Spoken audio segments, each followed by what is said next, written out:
Olá a todos e a todas, esse é mais um Papo Reto. Eu sou o Caio Miranda Carneiro e aqui nesse canal a gente sempre tenta falar de temas importantes para a cidade de São Paulo, onde eu sou vereador. Mas também falamos de temas do Brasil, do mundo. E como a gente está no mês de junho, o tema dessa vez vai ser a questão da igualdade de direitos da comunidade LGBT, ou seja, é um tema delicado que tem pessoas que confundem ainda, mas é importante a gente falar desse assunto. Antes de qualquer coisa, quem não me segue ainda nas redes, entra aí, clica no sininho, segue a gente no YouTube, no Instagram e no Facebook, é Caio Miranda Carneiro. Aqui na descrição também você vai ver as outras redes. Para a gente poder manter o contato, comente, é fundamental a sua participação. Papo Reto com Caio Miranda. É um absurdo a gente pensar que ainda hoje, 2019, a gente ainda tem que falar sobre reivindicar cidadania e direitos para todos, né? Mas tem que fazer.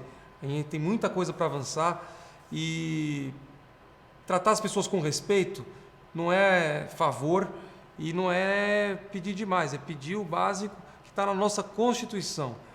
E a sociedade ainda não consegue ver isso. Eu vou falar desse assunto porque eu tenho bastante conforto para dizer, porque mesmo eu não sendo da comunidade LGBT, eu tenho a obrigação de, como cidadão, como alguém que acredita num mundo justo e igual, em tratamento de direitos para todos, que ninguém deve sofrer preconceito e discriminação.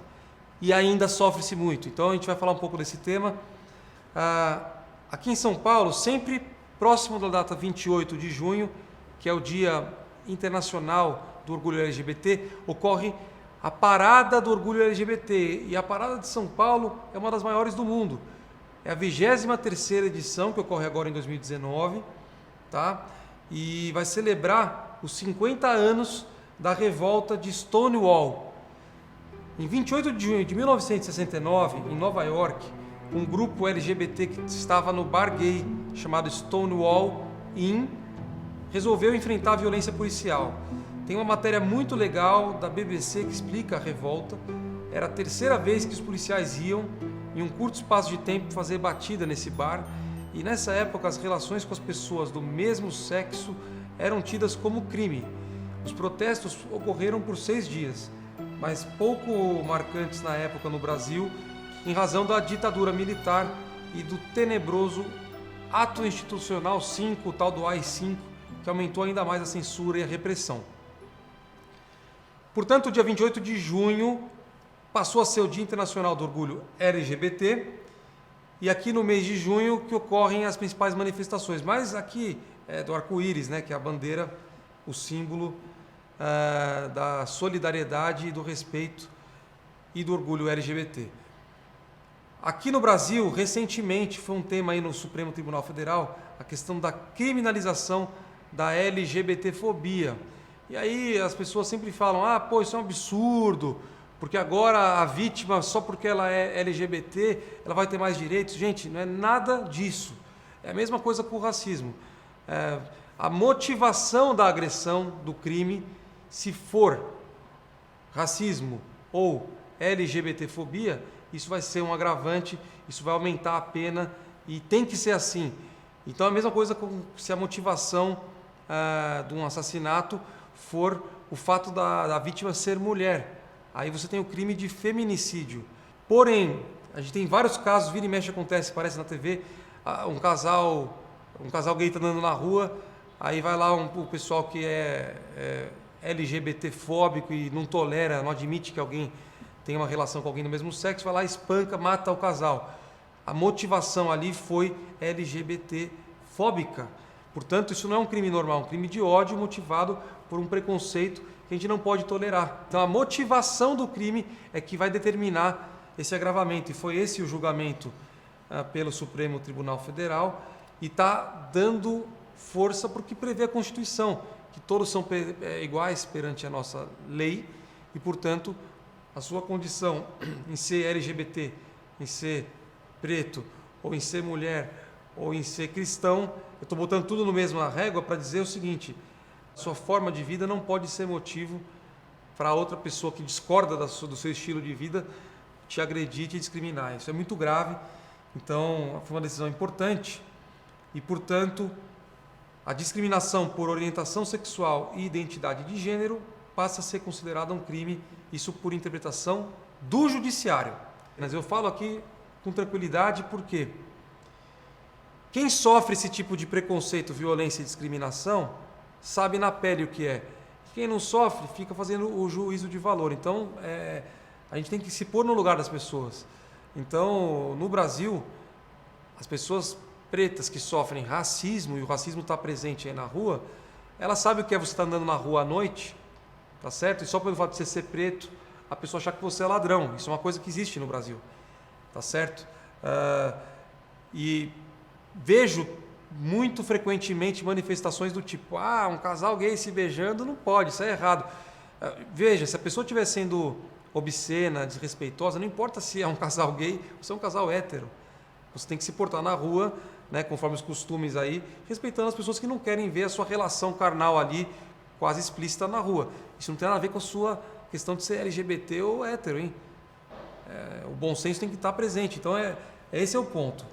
A gente não pode querer impor o nosso estilo de vida, nossos valores para os outros, e na rua a gente tem que ser igual. O limite é igual para todos, para o casal hétero e para o casal LGBT.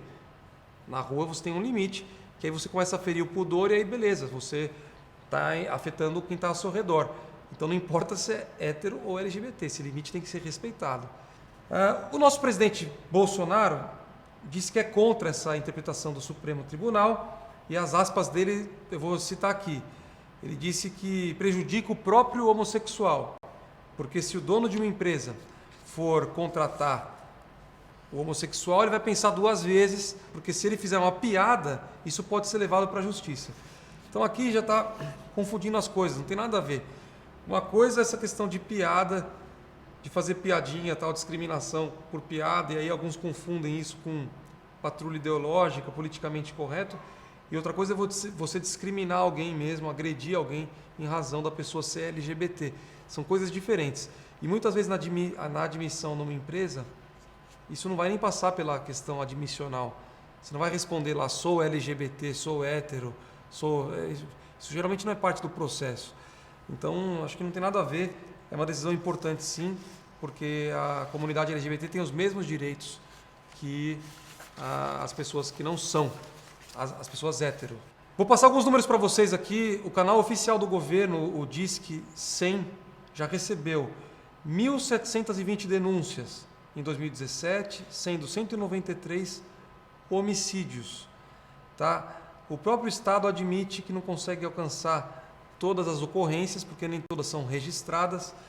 E o Grupo Gay da Bahia, a mais antiga associação brasileira em defesa dos direitos LGBT, que virou uma referência, traz aqui algumas questões e apresenta que em 2017, 445 lésbicas, gays e bissexuais, travestis e transexuais foram mortos em crimes motivados por questões de gênero no Brasil. Então a gente está falando de 445 pessoas que tiveram suas vidas tiradas, assassinadas, mortas, simplesmente porque elas são LGBT. Esse é o ponto. Então isso é absurdo. E não importa que se fala 445 pessoas num país de 200 milhões de habitantes. Primeiro que isso aqui são os números que conseguiu apurar. Pode ter mais crimes que não chegam a ser registrados. E segundo que não pode ter nenhuma morte com essa motivação. Isso aqui não é violência urbana, isso aqui é preconceito mesmo. É ódio em razão da questão sexual dos outros. Antes que a gente comece aqui, o pessoal vem falar no comentário, tal, é crime de opinião, não sei o que, tal. Eu estou gravando esse vídeo pelo seguinte, todos nós temos que defender o direito dos outros de viver livremente no nosso país. Todo mundo. O fato de eu ser cristão, católico, hétero, não me exime de pensar também nas pessoas que sofrem esse tipo de violência e discriminação. Pelo contrário, justamente por defender princípios de amor ao próximo, de amor à família e de querer uma sociedade melhor, é que eu tenho que sim estar junto nessa luta. Então eu estou aqui falando como um liberal, tá certo? E o liberal de verdade, ele quer sim que as pessoas tenham total proteção para seguir os valores e princípios que elas acreditam e não serem discriminadas, violentadas e mortas, como alguns números estão trazendo aqui, em razão das opções que essas pessoas têm e do estilo de vida que elas têm. Defender, ser solidário a essa causa é ser liberal. Então aqui eu quero deixar claro de novo, você pode ser liberal e ser conservador na sua vida privada. Quando eu falo de liberalismo na política, é que você acredita, eu acredito nisso, a política tem que ser o espaço onde se protege a individualidade e a liberdade de escolha das pessoas. Então, nos costumes, isso quer dizer o quê? Que eu não vou jamais, como político, querer impor as minhas crenças, os meus valores, o meu estilo de vida para o resto da sociedade. Tá certo? A gente tem que defender isso. Então, se você é evangélico, cristão, ubandista, judeu, ateu, se você é LGBT, se você é hétero, não importa, você tem que defender o direito do outro, que é diferente de você, de ser respeitado, de não sofrer violência. Tá bom? Então, nesse mês de junho, vamos torcer para que o Brasil avance nas pautas aí, inclusive de proteção daqueles que sofrem discriminação e preconceito, e que a cidade de São Paulo continue sendo uma cidade aberta, democrática e com uma parada LGBT, que aqui eu vou falar um outro ponto. A parada LGBT de São Paulo, que já está aí na 23ª edição, ela atrai turismo, a rede de hotéis da Avenida Paulista e de toda a região central fica totalmente ocupada, atrai investimentos, gera emprego, e o investimento aí, segundo o prefeito anunciou na coletiva, foi de 1,8 milhões de reais, ou seja, 1.800.000 reais, para a estrutura de alguns trios, e grade, limpeza, tal, segurança, e o retorno é de mais de 200 milhões, só de turismo, bares, restaurantes e a economia que é girada. O número apurado aí, estimado, do ano passado foi de mais de 280 milhões, portanto, para esse ano pode ser ainda maior. Então, mesmo você que não curte a parada LGBT, não curte o estilo do evento, pela música e tudo mais, você deveria pensar que é um evento turístico importante para a cidade e que mostra que a nossa cidade é cosmopolita. Na mesma semana agora, na quinta-feira, está tendo a Marcha para Jesus, que é uma marcha gigantesca também, evangélica, que consagra aí a adoração a Jesus Cristo e também traz um turismo religioso. Então, quem pensa na cidade, uma cidade desse tamanho como é São Paulo, tem que enxergar que tanto o turismo religioso como o turismo da comunidade LGBT, ambos são positivíssimos para a cidade, geram emprego, arrecadação, movimento a economia. Portanto, a cidade de São Paulo é o que é, uma cidade que comporta o maior evento cristão, o maior evento LGBT na mesma semana, na mesma cidade, gerando oportunidade para todo mundo. Então, vamos mudar um pouco a chave e enxergar a cidade como um polo gerador de oportunidades, de tolerância e de respeito. Beleza? Se quiser comentar, manda aí sua opinião, a gente está super aberto e vamos nos juntar na causa contra o preconceito, a discriminação e a violência. Tanto as pessoas LGBT, como também contra o racismo, contra a violência contra a mulher e qualquer tipo de discriminação, inclusive também contra a discriminação religiosa. Vamos respeitar a visão de mundo dos outros e fazer um mundo melhor. Conto com vocês, escreve aí o comentário, compartilha e no próximo Papo Reto a gente traz aí mais um tema da vez para conversar com vocês e construir um mundo melhor.